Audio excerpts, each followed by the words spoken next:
The Ibishu Shima is a brilliant new Kei Truck mod for BeamNG. It's free and on the repo, and I'm going to show you all the features. And here it is, a really cute little Kei Truck. Now, in Japan, Kei Trucks, and indeed Kei cars, are tiny vehicles that are restricted by Japanese law. I believe they can only be about 3.5 meters long and 1.5 meters wide. They're also restricted to the engine. I think 660cc is a typical limit, but we have some powerful engines for this tiny, light van. It was designed to be a successor to the Ibishu Pigeon, and just like the Pigeon, you can get it as a van or a pickup truck, and I've got to say, quite a lot of room back there. And yes, it is big enough to fit the Bok in the back. That is so cool. Similar size to the Pigeon, and this is the base model. You can see it's got quite a square design.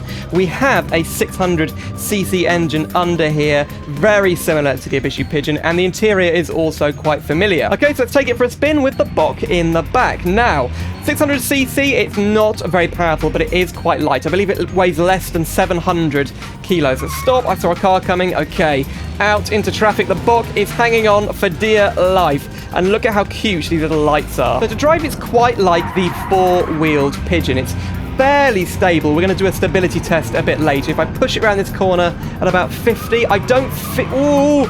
It's slightly off the ground with one of the back wheels, but it's not as unstable as the freewheel Pigeon, thank goodness. And it has definitely enough torque to drift it slightly, even with a massive weight in the back. I believe you can push it up to about 70 miles per hour. What's that, about 120, 110 kph? Let's go for a crash test, a big one. Here we go.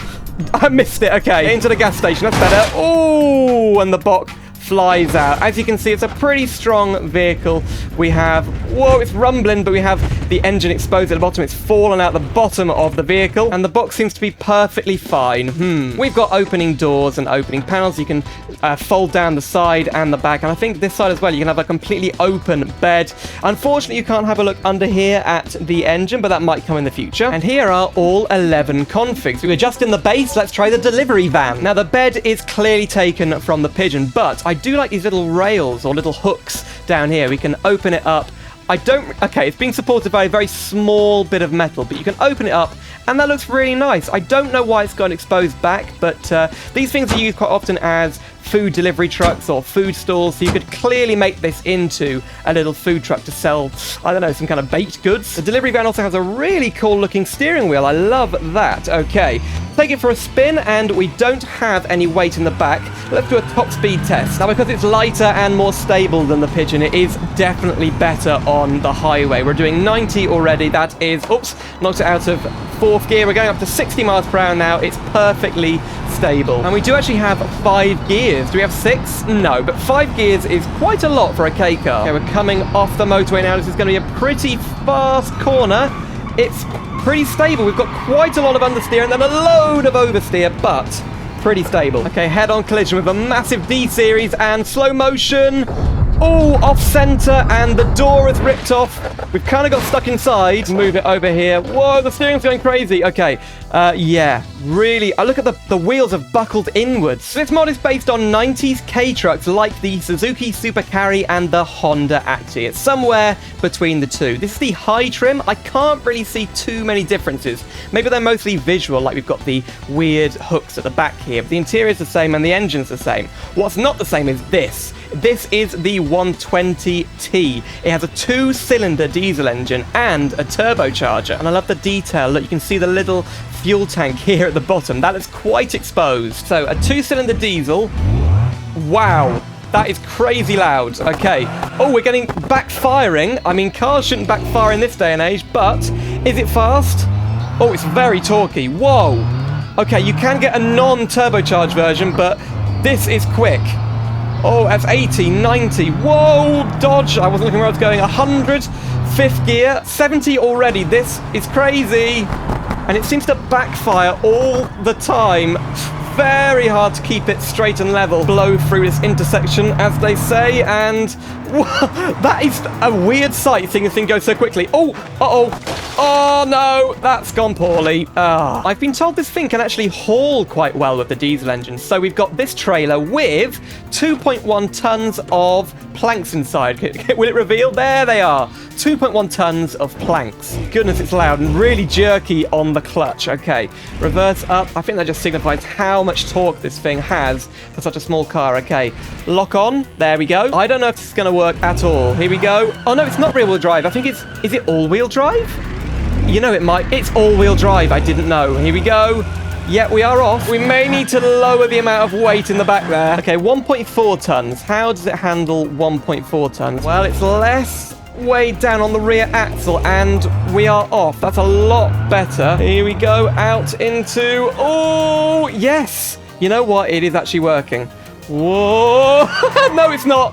Ah, jackknifed. Believe it or not, there's some sporty variants. We have the Cup and the Sport. Now, this one looks more like it's been modified by an owner, and this is one from the factory. These both have 700cc straight-free engines, and I think they're both naturally aspirated. So let's try the Cup first in a very nice kind of blue, or maybe slightly purple. No, it is definitely blue. Oh, whoa, very shaky, but quite fast. 60, 70, 80.